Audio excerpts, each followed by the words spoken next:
ढोंगी सियार मिथिला के जंगलों में बहुत समय पहले एक सियार रहता था। वह बहुत आलसी था। पेट भरने के लिए खरगोशों व चूहों का पीछा करना व उनका शिकार करना उसे बड़ा भारी लगता था। शिकार करने में परिश्रम तो करना ही पड़ता है ना। दिमाग उसका शैतानी था। यही तिकड़म लगाता रहता कि कैसे ऐसी जुगत लड़ाई जाए जिससे बिना हाथ पैर हिलाए भोजन मिलता रहे। खाया और सो गए। एक दिन उसी सोच में डूबा वह सियार एक झाड़ी में दुबका बैठा था। बाहर चूहों की टोली उछल कूद व भाग दौड़ करने में लगी थी।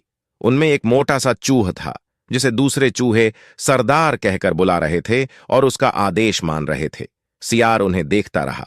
उसके मुंह से लार टपकती रही। फिर उसके दिमाग में एक तरकीब आई।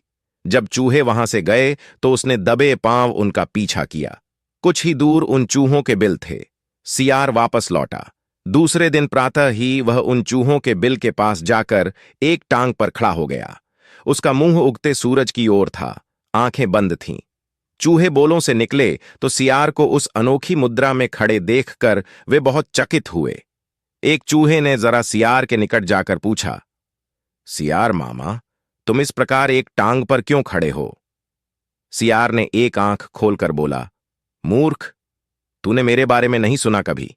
मैं चारों टांगें नीचे टिका दूंगा तो धरती मेरा बोझ नहीं संभाल पाएगी। ये डोल जाएगी।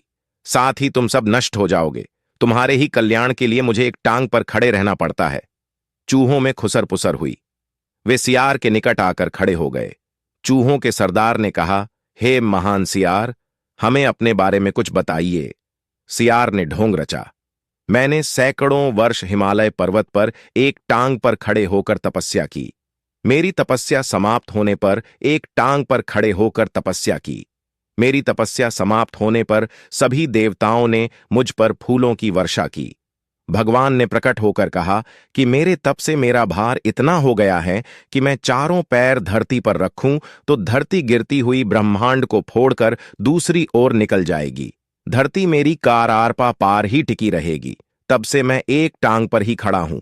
मैं नहीं चाहता कि मेरे कारण दूसरे जीवों को कष्ट हो। सारे चूहों का समूह महातपस्वी सियार के सामने हाथ जोड़कर खड़ा हो गया। एक चूहे ने पूछा, तपस्वी मामा, आपने अपना मुंह सूरज की ओर क्यों कर रखा है? सियार ने उत्तर दिया, सूर्य की पूजा के लिए। और आपका मुंह क्यों खुला है? दूसरे चूहे ने कहा, हवा खाने के लिए। मैं केवल हवा खाकर जिंदा रहता हूं। मुझे खाना खाने की जरूरत नहीं पड़ती। मेरे तप का बल हवा को ही पेट में भांति भांति के पकवानों में बदल देता है। सियार बोला। उसकी इस बात को सुनकर चूहों पर जबरदस्त प्रभाव पड़ा। अब सियार की ओर से उनका सारा भय जाता रहा। वे उसके और निकट आ गए। अपनी बात का असर चूहों पर होता देख मक्कार सियार दिल ही दिल में खूब हंसा। अब चूहे महातपस्वी सियार के भक्त बन गए। सियार एक टांग पर खड़ा रहता और चूहे उसके चारों ओर बैठकर ढोलक, मजीरे, खड़ताल और चिमटे लेकर उसके भजन गाते। सियार सियारम भजनम भजनम। भजन कीर्तन समाप्त होने के बाद चूहों की टोलियां भक्ति रस में डूबकर अपने बिलों में घुसने लगतीं तो सियार सबसे बाद के 3-4 चूहों को दबोचकर खा जाता। फिर रात भर आराम करता, सोता और डकारें लेता। सुबह होते ही फिर वह चूहों के बिलों के पास आकर एक टांग पर खड़ा हो जाता और अपना नाटक चालू रखता। धी चूहों की संख्या कम होने लगी। चूहों के सरदार की नजर से यह बात छिपी नहीं रही। एक दिन सरदार ने सियार से पूछ ही लिया, हे महात्मा सियार, मेरी टोली के चूहे मुझे कम होते नजर आ रहे हैं। ऐसा क्यों हो रहा है? सियार ने आशीर्वाद की मुद्रा में हाथ उठाया, हे चतुर्मूषक, यह तो होना ही था। जो सच्चे मन से मेरी भक्ति लरेगा वह सशरीर बैकुंठ को जाएगा। बहुत से चूहे भक्ति का फल पा रहे हैं। चूहों के सरदार ने देखा कि सियार मोटा हो गया है। कहीं उसका पेट ही तो वह बैकुंठ लोक नहीं है जहां चूहे जा रहे हैं। चूहों के सरदार ने बाकी बचे चूहों को चेताया और स्वयं उसने दूसरे दिन सबसे बाद में बिल में घुसने का निश्चय किया। भजन समाप्त होने के बाद चूहे बिलों में घुसे। सियार ने सबसे अंत के चूहे को दबोचना चाहा। चूहों का सरदार पहले ही चौकन्ना था। वह दांव मारकर सियार का पंजा बचा गया।